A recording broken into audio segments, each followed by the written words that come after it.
Iran had promised harsh revenge, but not given the time frame. In the end, Operation Mata Soleimani, in retaliation for the assassination of its Quds general, came quickly in a salvo of missiles on air bases housing American forces in Iraq. Missiles launched from inside Iran struck two air bases in Erbil and Al-Assad, just west of Baghdad. Iran says 80 American terrorists were killed. But President Trump tweeted that all was well and said casualties and damage were being assessed. He'll make a statement at the White House later. But does this draw a line under hostilities going forward? Our Middle East editor Jeremy Bowen is in Baghdad. Iran had been threatening severe retaliation, and the missiles were fired just after midnight. The Iranians seem to be trying to calibrate their response to satisfy fury at home and not to provoke President Trump into a particularly destructive military retaliation.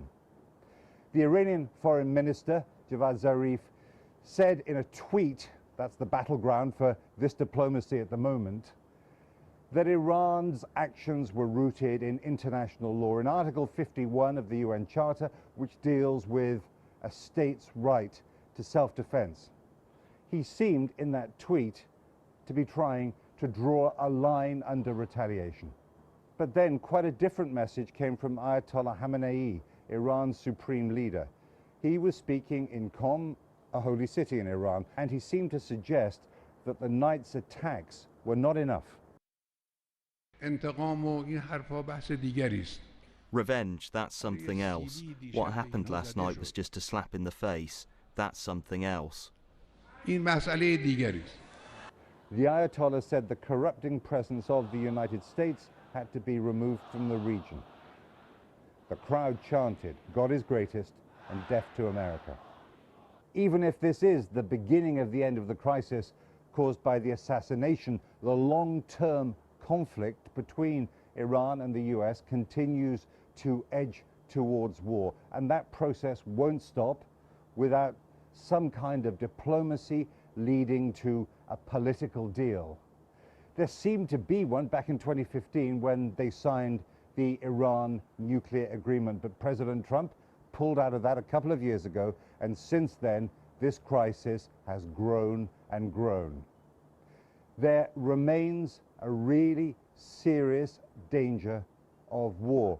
This remains one of the world's most dangerous and unstable conflicts. Jeremy Bowen, our Middle East editor, speaking to us from Baghdad. Well, in the past few hours, Iran's supreme leader, Ayatollah Ali Khamenei, has demanded, as we heard, the United States leave the Middle East. He had this to say about the attack itself. Revenge, that's something else. What happened last night was just a slap in the face. That's something else.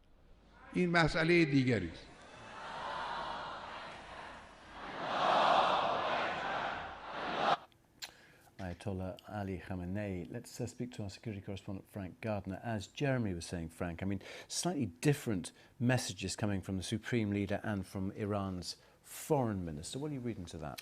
Well, really, I think it's symptomatic of the two Irans.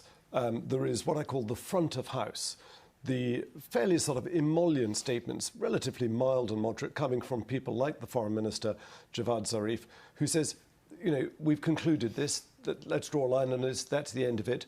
But the deep state, the security, intelligence and revolutionary guards establishment in Iran, the hardliners, they're not going to let it rest there. What we've seen now is the end of phase one. This is the overt Iranian response. Very much for domestic consumption. There we've hit a slap in the face to America. We've punished them. The domestic narrative is that 80 Americans have been killed. I don't think anything like that is true. We haven't even heard of any casualties. But that isn't the end of it. Over the next few weeks and months, they will continue to harass and harry US forces in the region, not just in Iraq, but in other places as well. And the aim being to drive the US out of the wider Middle East, but particularly out of Iraq and Syria, clearing a way for a swathe of Iranian-dominated territory all the way from the Afghan border to the Mediterranean coast. What's striking, though, in the immediate aftermath, President Trump's tweet, pretty neutral, really. I mean, things seemed okay. You know, he's going to speak in a few hours' time.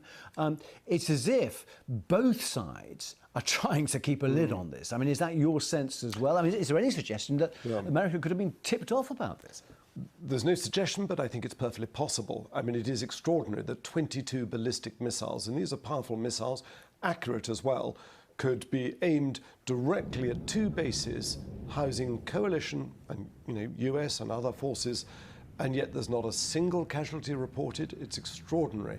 So if you look as well at the attack that took place in Saudi Arabia in September, 25 missiles, cruise and drones, hit precise bits of machinery in the Saudi oil refinery infrastructure that crippled that output, knocked out half the output in just the space of a few minutes. So when the Iranians want to do something, I mean, they denied that, they say it was the Houthis, but most experts say the Houthis weren't capable of doing that. When the Iranians want to do something, they're pretty accurate. They think very carefully about it. And remember that the Quds force that Qasem Soleimani commanded, this is their bread and butter. This is what they do. They are expert at covert operations and military operations, very carefully planned, often deniable, what's called black ops. What should we read into the fact also that the hardlines of Revolutionary Guard have admitted being behind this? Because that is new, isn't it? Because normally this has all been played out in some sort of shadowy proxy fight.